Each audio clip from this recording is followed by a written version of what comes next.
Talking of philosophy, we have a wonderful technology philosopher with us who's also an amazing storyteller. And you are definitely going to be blown away with his stories and his perspective on things. I invite Martijn Aslander, technology philosopher, international speaker, and founder, digitalfitness.com. Yeah? Welcome, Martijn. Thank you so much. Is the mic working? Yes. Good morning to you all. My first time in Pakistan and I'm blown away. Thank you so much for your hospitality. I'm curious, we haven't met before. Who of you is using a computer or tablet or smartphone to do your work for more than 4 hours on an average day? Yeah. So we call them screen workers. We used to call them knowledge workers, but nowadays we call those people screen workers. A lot of people are using a screen to do their work on a single day. Next question. Who of you is actually being paid to think about complex stuff and things? So who gets paid to think? Perfect. That's my ideal audience, so thank you so much. Who of you is using a computer, is checking their email for more than twice a day? Okay, and who is in a job where that is absolutely necessary to do? It's always less people. That's interesting. I think we should get rid of email and documents, but I will elaborate on that later on. So, who of you has great ideas during a walk or while you're under a shower, after a good night of sleep? Last time I checked, work now we perceive as being in a building, being in an office, operate on a computer, being on a phone, maybe pretending that you're reading something, but the real work is done at the moment when you're actually not working, because this is the moment that you solve complex issues. Grass doesn't grow faster if you pull it. You have to let it wait. So I've been thinking about the network and information age for 15 years. The world is moving so fast nowadays that the man who says it can't be done is generally interrupted by someone doing it. And we hear a lot about talks about technology and about serendipity, where he talks about singularity. So, and that's all true. Right now there are over 40 technologies emerging and converging. Biotechnology, neurotechnology, nanotechnology, robotics, photonics, DNA sequencing, artificial intelligence, generative AI, predictive intelligence, deep learning, machine learning, open source, open data, big data, open hardware, the maker movement, social forums, Facebook, Twitter, LinkedIn, Snapchat, TikTok, Instagram, a lot of them more. But actually, we shouldn't focus so much on the tech nowadays, because we forgot about the human dimension. Who of you has heard the word information overload before? Information overload, yeah. So the famous Mr. Clay Shirky said, information overload is not a problem. The real problem is filter failure. We need to learn how to filter. But if you want to learn how to filter information, we need information skills. A lot of companies and organizations are focusing on digital skills. But before you do that, please focus on your information skills before. And this is why I want to dive into those aspects of digital fitness. We forgot about the people. I heard comments in debates yesterday and also today that people are mentally overloaded. And that makes perfectly sense. Who of you is more keen and sharper at 9 o'clock in the morning than at 4 o'clock in the afternoon? Please raise your hands. Yes, thank you.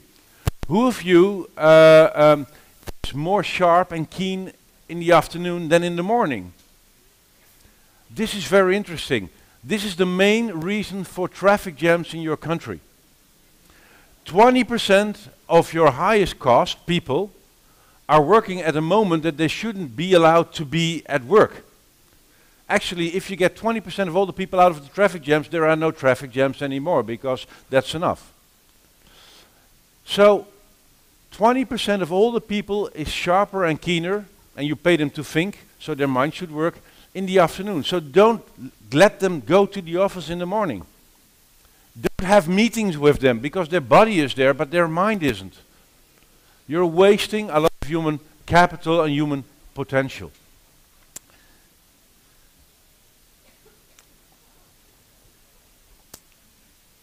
It's hard to make a difference if you can't find your keys. And I've done a lot of research on those aspects.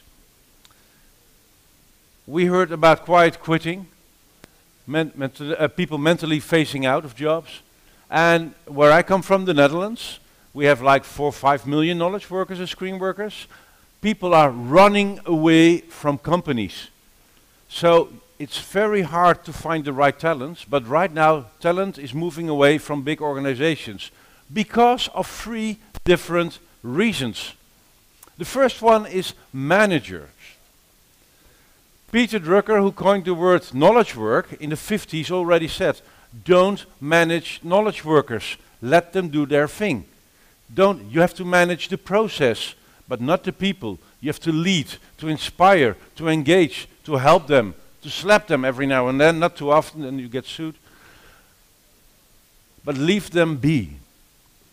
The second biggest reason why talent is moving away from companies and organizations is meetings. Moments in space and time when you're physically there, but you shouldn't. It's a ritual. You cannot contribute. It's not a real conversation. So skip 4 out of 5 meetings, please. It's bad for your heart. They've done a lot of research. If you want to cause heart problems, get people into meetings. Because of the power dynamics. I don't know about how the culture in your country is, but if power dynamics is a thing in this country, get rid of meetings. And the third one is Microsoft. Microsoft is a fantastic company. I love them. But actually the software that everybody is using is based on the 70s office environment with typewriter replacements, because that is what documents are. And now it's 2023 and we're still using the computer as a modern typewriter. We should get rid of documents. They're artifacts that are based on the typewriter, not on information technology. I've been working on this research. Actually, I made a documentary about it in the Netherlands. I wrote a book about it.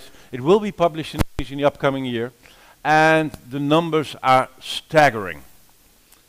From my research, I found that an average knowledge worker is wasting annually, year over year, 240 hours on searching stuff that they should have already. So it's not about Googling. No, the stuff that you once acquired via email, in your files and folders or whatever, people are wasting 240 hours a year on this on average. Besides that, they're wasting 40 days annually for compensating stuff that they forgot about. And they have to redo and compensate again. That's 40 extra days. And not knowing how to operate a computer will cost you between the 40 and 400 hours annually extra. Who of you is using Microsoft Outlook and create folders in your email program to store and file your emails? Who's doing that? That's okay. And who is dragging the emails in those folders with a mouse? Yeah. The mouse is actually a rat. It's stealing and consuming your time and your attention. From our research, we figured out that people who are drawing emails with a mouse into a folder are wasting 62 hours a year. And everybody's complaining, we're busy, we don't have enough attention for things. But if you're wasting stuff that you could easily learn in 5 or 10 minutes, it will be a huge time saver. So we know there's a connection between physical fitness and mental fitness. But there's also a connection between mental fitness and digital fitness. And everybody knows you won't get physical fit from reading a book on running or watching a sports game. You have to do something yourself. And that's the same with digital fitness. It's something that you should work on every day, only 5 minutes. You should do a little workout to get used to the tools that you're using for most of the day, as we just found out. I love playing with this stuff, but I hate computers. I'm a people person, I'm network people, an idea guy. So my computer is a necessary tool, but not more than that. And preferably I use it only half an hour a day, because I love to walk, I like to think, I like to talk, I like to read. But I want my information to be there in milliseconds. I don't want to find it in seconds on my mobile phone. So I want to reclaim my mental space. And why is that so important? We can only concentrate for 4.5 hours under ideal circumstances on a single day. And if you have notifications on, you have a lot of meetings, you do web calls, you have video calls with more than one person, you get mentally drained. So it's not good for your energy. It's the main reason why people don't like change. It's biochemical. Because change costs 8 times more brain energy than doing things on routine. So this is why we're guarding our own routines and get fed up with managers who are trying to run through it. So I just want to demo a few things that are easy and fun. Who of you is on LinkedIn? I think a lot of people here, yeah. Who of you have been in a situation that you get invited on LinkedIn by someone you don't know, and they also don't have a message why they want to connect? Have you been there? Yeah.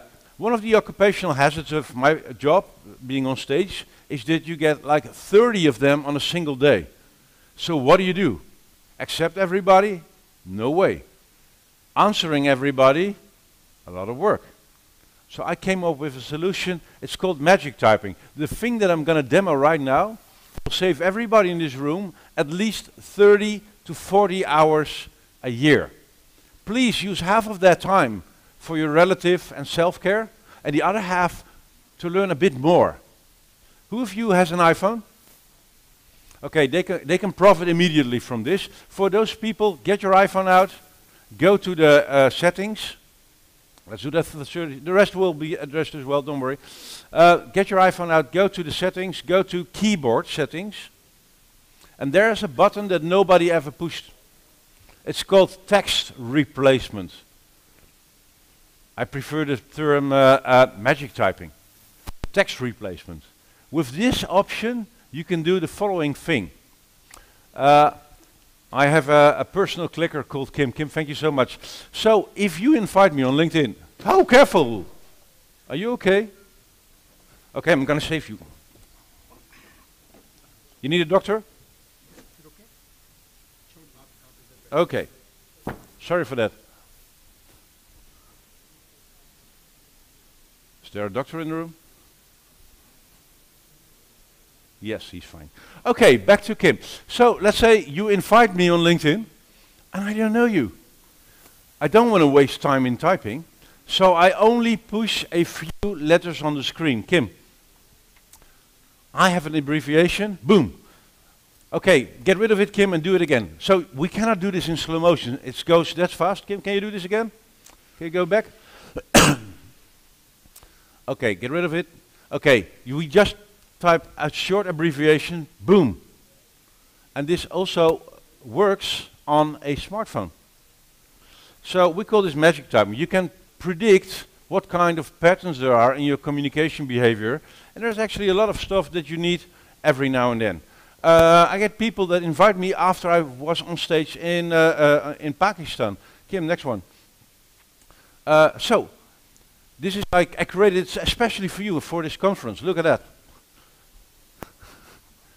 So if you invite me on LinkedIn after today, I have a solution for that. Next one, Kim, please. Yeah. Who of you gets long emails from other persons? Does that happen? If you do that to me, I will fix that in a second. Boom.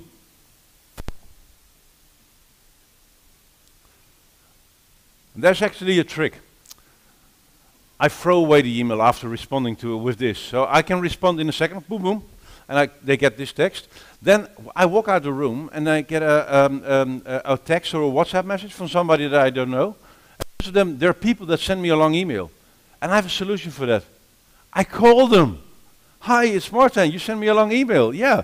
What's it all about? Saves me time for reading. Okay, great. You have questions.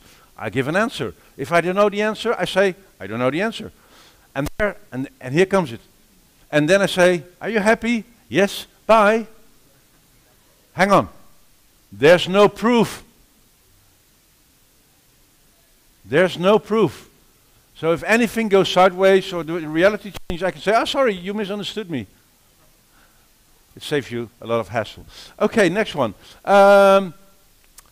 Yeah, if you want to send me a post package, I have to give my address. Look at that. Boom. Ta-da! Milliseconds. Kim, next one. Oh yeah, I'm organizing a great event in Europe, the first personal knowledge conference, and I need to invite a lot of people on my phone, and I only have to push a few letters, like PKM, Kim. Boom. And I can do it even in Urdu. Ta-da! Magic hands. Okay, why am I showing this? I have 200 and more tips and tricks that are non-technical. You don't need to program. They're easy. This is the stuff that we've been missing to explain to people that we give a computer. We assume if you give people a computer, they know how to operate it. No, they know how to type. They don't know how to switch between programs with a keyboard instead of a mouse. Using a mouse costs you 8 times more time and energy than using a shortcut, a keyboard shortcut. And they're easy to learn, and we forgot about it. So it doesn't make any sense to invest a lot of time, energy and money in digitization or digital transformation if you forget about the people that actually have to do the real work. And they never learned how to operate a computer in a proper way, and they're saving, they're wasting 4 months a year at least, and doing stuff that's really not necessary. So before you dive into AI or ChatGPT solutions, the problem with that is it will get you more information, but where to find it, where to store it, how to vet it, how to reuse it. We have a big lack of information skills and basic computer skills. So there's no digital transformation without digital fitness. I'm working with a German multinational insurance company, and they figured out, Kim, that they will save 50 million a year annually if all of their 4,500 employees are digital fit. So that's 50 million annually a year, only when it comes to time. I'm not talking about less cost on burnout, rehiring people, training for new skills, impact or innovation. So this is one of the missing aspects in every big company.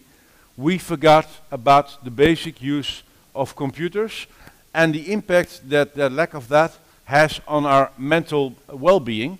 And that's not a good thing, I think. If you want to know more about it or about me, I have a QR code.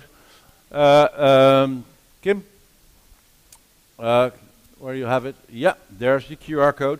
And for all the people in the room that are from the media, I would love to talk about it so we can put it in the newspapers, the magazines, all the blogs, because we have to push it out there. Because if you want to solve the real problems of Pakistan, you have to be better at gathering all the pieces of puzzles, and you have to get better at puzzling.